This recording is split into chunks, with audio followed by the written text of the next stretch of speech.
Hey everybody, we're back. I have the back panel or the electronics chassis mounted to the back of the machine. I have probably 98% of the other components mounted there. I'm still waiting on a couple little things, nothing major at this point, nothing that can prevent us from getting started. So I'll show you what we got in the chassis, and we'll get busy and start on wiring the servo motors, limit switches, and the encoder connections into the box. So I'll show you here in a moment. The servo motors have an enclosure around them to prevent any coolant or anything to get on them. So, and they're kind of way they're sealed, you can't really work on anything. So you have to like connect everything and then bolt it all together, and then it's done. There's nothing else to mess with. So anyways, show you what we got here. So let's see if I can get it back far enough where you can see. All right, so here's our 120 ATC solenoids and the drawbar power solenoids. We have our 24 volt DIN rail power supply and a 5 volt DIN rail power supply. This is our Management brushless motor controller for the spindle. I have my 120 volt terminal blocks. This is to divide the power, any 120 connections that I need, and if I'm not mistaken, there's around 9 connections that's needed. Here's the PC, the little brick PC. This is going to be a DC voltage terminal block if needed, but I put it on there. This is a breakout board for Ethernet, and that is for our limit switches. So our limit switches will come in here, come out via Ethernet, and plug into the actual C82 controller. And these are some extra relays.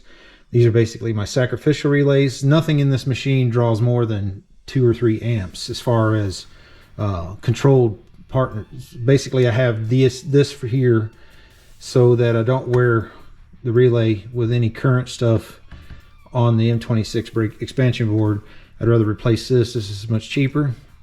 So anyways, and I'll probably have extra channels. This is basically for the coolant pump, turning on the OEM light, which is 120 volts that goes inside the cabinet. And then up here are my Heyco drivers. I have this one wired RAN. I wanted to make sure I had enough cable to make it out to the Y-axis. I have one of the breakers in. This is a 15 amp, and that is for the incoming power that plugs into the wall. This whole machine runs off of 115 plugged right directly into the wall on a 15 amp circuit. So anyways, I'll stop here and I'll come around. I'll show you what I'm talking about when it comes to the Axis and the actual enclosures for the servo drives. All right, here we are. This is the Y-axis. All the axes are basically the same. The Z, the Y, and X axis. So basically here I have my Ethernet cable, which is going to be connected to the soldered directly to the E2250 encoders. This is some 4-lead wire that I had extra over from other CNC project, and then the 24 volt DC power coming in to power the servo motor. These are the for the limit switches. So like I said, there's going to be 2 extra leads that's not needed, but I already cut the terminals off. Basically on the old system, these are normally closed switches, and it gets interrupted and then opens the circuit. So, and they had individual, they had the ground tied on one lead, and then the 2 inputs back to the machine were separate. So I cut the terminal off. So basically I'm going to have the double here for the input ground, or the 24 volts coming in, and then going back to the switch. On the Mach 3, it knows what direction it's going, so I don't need an in and out switch recognition. So basically all I need is a single switch to come in to note the limit. And this is basically what I'm talking about here. You can see it had 3 different connections, so I'll be trimming them off and routing them. And as you can see, this is the bottom plate. I already have the bottom plate mounted on all 3 axes. And the Y axis was probably one of the more difficult ones, because I have a piece of silicone hose and my liquid tight fittings in there. So everything's already ran here on the x-axis. As you can see, it comes through the bulkhead, and then this will screw into the side of the box. There's a hole in the side of the enclosure cover that goes in here, and that again carries all the same signals. So at this point, we're going to come back and I will have all the connections done here, and we'll recap on how those were connected. Hey everybody, we're back, and I have all 3 axes wired at the motors themselves. So that includes the encoder, the limit switches, and the 24 volt power coming into the servo motor. For the Heyco G320s, I have this this is the CNC port 4PC adapter. Basically, it screws into the G320 and then brings it out to an Ethernet connection.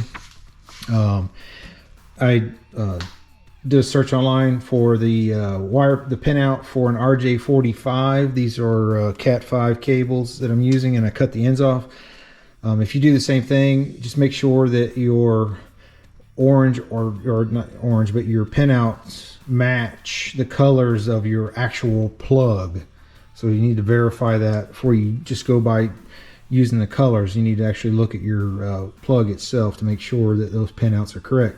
So anyways, I wrote down for the pins, I wrote the colors on here: orange, white, orange, green, and brown. And then those are soldered onto here and goes back. The limit switches are only connected to here. I went ahead and made it from the 3-wire down to a 2-wire, which is normally closed. So you have a signal in and your return. On the actual the C82 board, there is a pinout for section 8, which is the limit switches on the board, and then that gives me the ports and pin numbers right here. So you'll be able to select and configure that into the software on Mach 3. So, and on the x-axis, because of the way the wire comes into the side, it made it really difficult to leave this all exposed. So I went ahead and sealed it. So this box is done. These can be done, the Z-axis and the Y can be done at a later time. I'll show you what I have on the inside here. Right now everything's still rough. I got a couple covers removed on the wire management. All of my limit switches are coming down here. This is a Breakout board that I bought. It comes blank. It has no pins soldered in it, and I happen to have a bunch of circuit board pins. So if you buy a board like this, you're gonna have to make sure you get circuit board pins. I got the actual pins and the sockets. So these sockets will slide off. I can solder my wires to whatever appropriate pin on here for the X, Y, and Z, and then plug in my RJ45 cable, which come back through, and then plug into the limit Ethernet section here. So these cables have yet to be done. All the other wire leads and the Ethernet from the encoders come back here. So now all I need to do is run Ethernet back through and plug them into the X, Y, and Z on this particular board. I'm going to go ahead and do my power, the 24 volts that come into the motor drivers, and just leave those loose and terminate over here, because I actually have the 24 volt power supply, which is this. And if you're never familiar with this, they actually have 3 positive and 3 negative ports, which work great for a 3-axis machine. So I will wire those independently and leave them hanging, and then terminate them once I mount the box back into place. So there's no need to have that in the way, because I have a wire management that's tucked underneath it when it bolts on here. So anyways, that's it for wiring the servo motors at this point. I'm going to terminate this video, and we'll start another episode I'll go ahead and I'll connect these whenever this video's done, and then we'll touch base on those whenever we come back into the next episode. So anyways, stay tuned. Please like and subscribe. Follow more on this, and we'll see you on the next vid. See ya.